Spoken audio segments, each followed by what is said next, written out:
আল্লামা ইমাম কুরতুবী রাহমাতুল্লাহি আলাইহি বলেন, বলতে বান্দার তো কবিরা গুনাহ হয় নাই, আমরা তো শুধু কবিরা সগীরা গুনাহ করি না, আমরা তো কবিরা গুনাহ করি। কথা বলেন ঠিক কি না? এই জন্য আল্লামা ইমাম কুরতুবী রাহমাতুল্লাহি আলাইহি বলেন, বান্দা যখন জান্নাতের বাগানের মধ্যে বসবে, উলামায়ে কেরামের সুহবতে বসবে, কোরআন হাদিস থেকে আলোচনা শুনবে, আল্লাহ পাক রব্বুল আলামিন বলেন, এ বান্দা শুন, আমি আল্লাহ পাক রব্বুল আলামিন যত বড়, আমি আল্লাহ পাক রব্বুল আলামিনের দয়া তত বড়। জোরে বলেন আল্লাহু আকবার। আল্লাহ পাক বলেন, এ বান্দা শুন, ওই জান্নাতের বাগানে বসার কারণে আমি আল্লাহ পাক রব্বুল আলামিন ফেরেশতাদের মাধ্যমে সাধারণ ঘোষণা করে দিয়েছি, তোদের সগীরা গুনাহ মাফ করে দিয়েছি। বান্দা তোরা তো সগীরা গুনাহ করস নাই, মিনিটে মিনিটে সেকেন্ডে সেকেন্ডে কবিরা গুনাহ করস। কথা বলেন ঠিক কি না? কোন মানুষ সগীরা গুনাহ করে না, কবিরা গুনাহ করে। কথা বলেন ঠিক কি না? মানুষ যখন কলমাকান্দা থাকে, তখন তাকে যখন বলা হয় বড়ুয়া গুনাহ আসার জন্য, তখন সে বলে এই কাছাকাছি এসে বসে, অথবা বলে যে বড়ুয়াকুনা বাজারের পাশে, অথবা বড়ুয়াকুনা বীজের উপরে আসি, এরকম কথা বলে কিনা? এই জন্য মানুষ মিথ্যার আশ্রয় নেই, মিথ্যা কথা বলে, মিথ্যা কথা বলাও কবিরা গুনাহ। কথা বলে ঠিক কিনা? এই জন্য আল্লাহ পাক রব্বুল আলামিন বলছেন, কোন বান্দা যদি কোরআন হাদিসের মজমায় বসে, কোরআন এবং হাদিসের মজমায় বসে জান্নাত জাহান্নাম সম্পর্কিত আলোচনা করে সে যদি তওবার মতো তওবা করতে পারে, আল্লামা ইমাম কুরতুবী রাহমাতুল্লাহি আলাইহি বলেন, বান্দার যেই জান্নাতের বাগানে বসার কারণে বান্দার আমলনামায় যেই কবিরা গুনাহ হয়েছিল, এই সগীরা গুনাহ হয়েছিল, ওই সমস্ত গুনাহগুলো কাইটা আল্লাহ তাআলা জান্নাতি মেহমানদের কাঠায় নাম লেখাইয়া জান্নাতি মেহমান বানাইয়া বাড়িতে ফিরাইয়া দিবেন। সুবহানাল্লাহ। তাহলে জান্নাতের বাগানে আমরা আসলাম, বসলাম, খুশি না বেজার? আলহামদুলিল্লাহ। মুহতারাম হাজিরিন, আমি আপনাদের সামনে খুতবা দুরূদ শরীফের পর ছোট্ট একটা পরিচিত সূরা তিলাওয়াত করেছি। সূরার নাম সূরাতুল আসর। সূরাটার নাম কি? আসর। এই সূরাখানার ভিতরে আয়াত আছে 3খানা, রুকু আছে 1খানা। 114 নম্বর সিরিয়ালে এই সূরার সিরিয়াল নাম্বার 103। 100 কত? 3। আল্লাহ বর্ণিত আছে, হযরত আমর ইবনে আস রাদিয়াল্লাহু তাআলা আনহু মুসলমান হওয়ার পূর্বে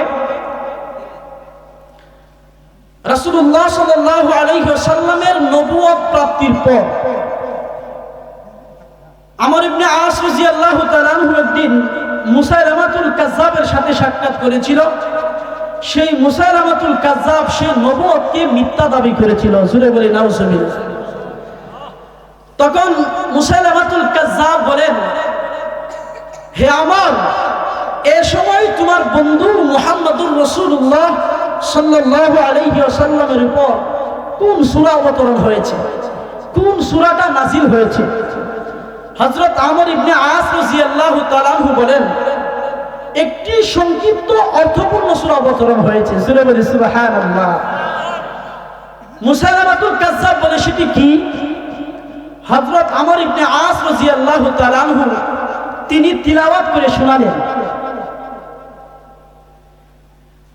মুসাইলামাতুল কাজ্জাব সূরা আসর তিলাওয়াত শুনে সে চিন্তা ফিকির করে কিছুক্ষণ পরে জবাব দিল, জেনে রাখো আমার আল্লাহ এই সমস্ত সূরা আমার উপর নাযিল করেছেন। জোরে বলি নাউজুবিল্লাহ। তখন আমর ইবনে আস রাদিয়াল্লাহু তাআলা আনহু তিনি বলেন, সেটি কি? মুসাইলামাতুল কাজ্জাব সে বলে, ইয়া ওয়াবারু ইয়া ওয়াবারু ওয়া ইন্নামা আনতা উজনান ওয়া সাদরুন ওয়া সাইরুকা হাফরুন নাকির। হে ওমর, হে ওমর, তুমি দুটি কান ও একটি বুক সহ প্রাণী, তোমার বাকি দেহের অংশগুলো খুবই বাজে বা নিকৃষ্ট। এই সমস্ত কথা বলার পর মুসাইলামাতুল কাজ্জাব হযরত আমর ইবনে আস রাদিয়াল্লাহু তাআলা আনহু বলেন, হে আমর, বলো এ ব্যাপারে তোমার কি অভিমত, তুমি কি বলো? হযরত আমর ইবনে আস রাদিয়াল্লাহু তাআলা আনহু বলেন, হে মুসাইলামাতুল মুসাইলামাতুল কাজ্জাব, তুমি যে নিজে মিথ্যা দাবি করেছো, তুমি যে ভণ্ডামি করতেছো, তোমার ভণ্ডামির কথাও আমি অবহিত রয়েছি, তুমি অবহিত রয়েছো। এই সমস্ত ভণ্ডামির কথা শোনায় শুনে মক্কার মূর্তি পূজক যারা ছিল তারাও তাকে সহজে ফালতু বুঝে নিয়েছে। মুসাইলামাতুল কাজ্জাব আল্লাহ তাআলার পবিত্র কোরআনের সাথে সমান সমান তুলনা করেছিল, আল্লাহর কোরআনকে নিয়ে সমান ভাগ করেছিল। এই জন্য মৃত্যু মুসাইলামাতুল কাজ্জাব সে আল্লাহর কোরআনকে নিয়ে কটূক্তি করেছিল, আল্লাহর কোরআনকে নিয়ে সমান সমান ভাগ করেছিল। এই জন্য আরবের মূর্তি পূজকরা পর্যন্ত তাকে সহজে ফালতু বুঝে নিয়েছে। আল্লাহ পাক রব্বুল আলামিন বলেন, ওয়াল আসর, মহাকালের শপথ, মহাকালের কসম খেয়ে আল্লাহ বলেন, ইন্নাল ইনসানা লাফি খুসর, অবশ্যই মানুষ ক্ষতির মধ্যে রয়েছে, সমস্ত মানুষ ক্ষতির মধ্যে রয়েছে। আল্লাহু আকবার। আল্লাহ পাক রব্বুল আলামিন বলেন, এই চার শ্রেণীর মানুষ যারা আছে, চার শ্রেণীর মানুষ ব্যতীত সমস্ত মানুষ ক্ষতির মধ্যে রয়েছে। আল্লাহ পাক রব্বুল আলামিন বলেন, ইল্লাল্লাযীনা আমানু, তবে যারা ঈমান আনয়ন করেছে, ওয়া আমিলুস সালিহাত, যারা আমল সালেহ করেছে, যারা নেক কর্ম করেছে, যারা ঈমান আনয়ন করেছে, যারা আল্লাহকে না দেখে বিশ্বাস করেছে, আল্লাহর জান্নাত জাহান্নাম থেকে না দেখে বিশ্বাস করেছে, আল্লাহু আকবার, আল্লাহর কোরআনের উপর যারা ঈমান আনয়ন করেছে, ফেরেশতাদের উপর যারা ঈমান আনয়ন করেছে, আখিরাতের প্রতি যারা বিশ্বাস স্থাপন করেছে, আল্লাহু আকবার, ভালো এবং মন্দ এই তাকদীরের উপর যারা বিশ্বাস স্থাপন করেছে, কিয়ামতের পর মৃত্যুর পর আবার জীবিত হতে হবে, এই সমস্ত কথার উপর যারা ঈমান আনয়ন করেছে, যারা বিশ্বাস স্থাপন করেছে, আল্লাহ পাক রব্বুল আলামিন বলে এই সমস্ত মানুষ ক্ষতিগ্রস্ত হবে না। ওয়া আমিলুস সালিহাত, যারা আমল সালেহ করেছে, যারা নেক কর্ম করেছে, নেক কাজ করেছে, ওয়া তাওয়াসাউ বিল হাক্কি ওয়া তাওয়াসাউ বিস সাবর, যারা পরস্পরে সত্যের উপদেশ দিয়েছে, নিজে সত্য কথা বলেছে, অপরকে সত্য কথার জন্য উদ্বুদ্ধ করেছে। এই জন্য সাহাবায়ে কেরাম আল্লাহু আকবার দ্বীনের কথা বলতে চাই না, কেউ কুস্তুনতুনিয়া গিয়ে শহীদ হয়েছিল, কেউ এন্তাকিয়া গিয়ে শহীদ হয়েছিল, কেউ আন্দলুস গিয়ে শহীদ হয়েছিল, কেউ তাসকন্দ, বুখারা, সমরকন্দ, তিনিস গিয়ে শহীদ হয়েছিল, কেউ কাবুল মাজার শরীফে গিয়ে শহীদ হয়েছিল। তাদের একমাত্র কারণ হলো সত্য কথা বলার কারণ। কথা বলেন ঠিক কিনা? আল্লাহ পাক রব্বুল আলামিন বলেন, সমস্ত মানুষ ক্ষতির মধ্যে রয়েছে। আল্লাহ পাক রব্বুল আলামিন মহাকালের শপথ করেছেন, মহাকালের কসম খেয়ে আল্লাহ তাআলা বলেছেন। আল্লাহ পাক রব্বুল আলামিন কেন কসম খাইলেন? আল্লাহ পাক রব্বুল আলামিন যদি বলতো আমার সমস্ত বান্দারা বিপদের মধ্যে আছে, আমার অমুক বান্দা তমুক বান্দা জান্নাতে যাবে, তমুক বান্দা জাহান্নামে ডুবে যাবে, এই কথা বললেও যথেষ্ট ছিল। আল্লাহ পাক রব্বুল আলামিন কেন সময়ের কসম খায়া বললেন? সময়টা আল্লাহর কাছে বড় দাম, আমরা সময়টাকে অবহেলিত করে ফেলি, এই সময়টাকে আমরা তুচ্ছ মনে করি, সময়টাকে আমরা মূল্যায়ন করি না। এই জন্য আল্লাহ পাক রব্বুল আলামিন সময়ের কসমকে বললেন। আব্দুল্লাহ ইবনে আলওয়া রাহমাতুল্লাহি আলাইহি থেকে বর্ণনা, আল্লাহু আকবার, তিনি বলেন, আল্লাহু আকবার, আল্লাহ পাক রব্বুল আলামিন এই সমস্ত সময়ের কসম খেতে গিয়ে বলেন, আল্লাহু আকবার, বুজুর্গ তিনি বলেন, আল্লাহু আকবার, মানুষ যদি, আল্লাহু আকবার, মানুষ যদি একটা কথা নিয়ে চিন্তা ভাবনা করে, দুনিয়ার সময়টাকে নিয়ে চিন্তা ভাবনা করে, ইমাম শাফি রাহমাতুল্লাহি আলাইহি তিনি বলেন, মানুষ যদি আল্লাহু আকবার এই একটা সূরার উপর আমল করত, তাহলে তার জন্য আমল করার জন্য যথেষ্ট ছিল। অন্য বর্ণনায় বলেন, ইমাম শাফি রাহমাতুল্লাহি আলাইহি বলেন, মানুষ যদি কোন এই সূরাটা নিয়ে অনুধাবন করত, আল্লাহ পাক রব্বুল আলামিন পবিত্র কুরআন শরীফের মধ্যে অন্য কোন সূরা না দিয়ে যদি একটা সূরায় আল্লাহ পাক রব্বুল আলামিন দিয়ে দিতেন, তাহলে মানুষের জন্য এই সূরাটাই যথেষ্ট ছিল। সূরা বলি সুবহানাল্লাহ। দেখেন কি সময়ের কি দাম, এই সূরাটার কি দাম। আল্লাহ পাক রব্বুল আলামিন বলেন, সমস্ত মানুষ ক্ষতির মধ্যে রয়েছে, তবে চার শ্রেণীর মানুষ তারা ক্ষতিগ্রস্ত হবে না, তারা পুরস্কারের মধ্যে থাকবে না।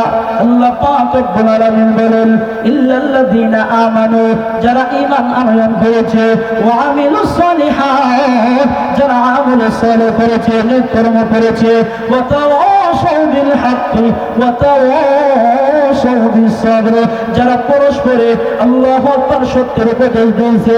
ওই যে আমার আল্লাহু আকবার শরীফ উসমান হাদি ভাই দিনের জন্য কথা বলেছেন, কোরআনের পক্ষে কথা বলেছেন, ওলামায়ে কেরামদের পক্ষে কথা বলেছেন, ভারতীয় হিন্দুত্ববাদের বিরুদ্ধে কথা বলেছেন। এই জন্য উসমান হাদি শহীদ হয়ে গেছেন। আল্লাহ পাক রব্বুল আলামিন এই ভাইকে জান্নাতুল ফেরদাউস নসিব করুন, সকলে বলে আমিন। মুহতারাম হাজিরিন, আল্লাহ পাক রব্বুল আলামিন বলেন সমস্ত মানুষ ক্ষতির মধ্যে রয়েছে। আল্লাহু আকবার। আল্লাহ পাক রব্বুল আলামিন বলেন সমস্ত মানুষ ক্ষতির মধ্যে রয়েছে। আব্দুল্লাহ ইবনে আবু রাহমাতুল্লাহি আলাইহি বলেন যখন এই সাহাবায়ে কেরাম একজন আরেকজনের সাথে সাক্ষাৎ করত, একজন আরেকজনের সাথে মোলাকাত করত, তখন একজন এই সূরাটা তিলাওয়াত করতেন, অন্যজন তেলাওয়াত শ্রবণ করতেন। একজন আরেকজনকে সূরা না শোনানো পর্যন্ত সালাম বিনিময় করে বিদায় নিতেন না। জোরে বলি সুবহানাল্লাহ। এই জন্য মানুষ অনেক ক্ষতির মধ্যে রয়েছে। এই চার শ্রেণীর মানুষ যারা আছে, যারা এক নম্বর যারা ঈমান আমল করেছে, আল্লাহ তাআলাকে না দেখে, আল্লাহর জান্নাত জাহান্নামকে না দেখে যারা বিশ্বাস স্থাপন করেছে, এই ঈমানদার, এবং যারা ওয়ামিলুস সালিহাত, যারা সত্যের উপদেশ দিয়েছে, সত্য কথা বলেছে এবং বিপদের সময় পরস্পর ধৈর্য ধারণ করেছে। চার নম্বর হলো যারা বিপদে, যারা কি করে পরস্পরে যারা বিপদের সময় ধৈর্য ধারণ করেছে। এই চার শ্রেণীর মানুষ ব্যতীত সমস্ত মানুষ ক্ষতির মধ্যে রয়েছে। এই জন্য আল্লাহ পাক রব্বুল আলামিন সময়টাকে কসম করে বলেছেন। এই ইমাম মালিক রহমাতুল্লাহ আলাইহি তিনি বলেন এই সূরা আসরের ওই যে আসর শব্দের অর্থ হলো, ইমাম মালিক রহমাতুল্লাহ আলাইহি বলেন আসরের সালাতের সময়। জোরে বলে সুবহানাল্লাহ। কারণ এই সময়টার মধ্যে মানুষ অনেক ব্যস্ততায় পড়ে থাকে, দোকানের মধ্যে থাকে, কেউ খেলাধুলায় থাকে, কেউ বিভিন্ন জায়গায় দৌড়াদৌড়ি করে, কেউ পার্কে ঘুরতে যায়, কেউ রেস্টুরেন্টে যায়, বিভিন্ন সময় বিভিন্ন সেই কাজে ব্যয় করতে থাকে। এই জন্য এই সময়ের কসম কি আল্লাহ বলতেছেন সমস্ত মানুষ ক্ষতির মধ্যে রয়েছে, তবে চার শ্রেণীর মানুষ ব্যতীত সমস্ত মানুষ ক্ষতির মধ্যে রয়েছে। আল্লাহ পাক রব্বুল আলামিন আপনাদেরকে আমাকে এই সময়টাকে মূল্যায়ন করে আল্লাহ তাআলার হুকুম পালন করে নবীজির সুন্নাত মোতাবেক জীবনকে পরিচালনা করার মতো তৌফিক দান করুন।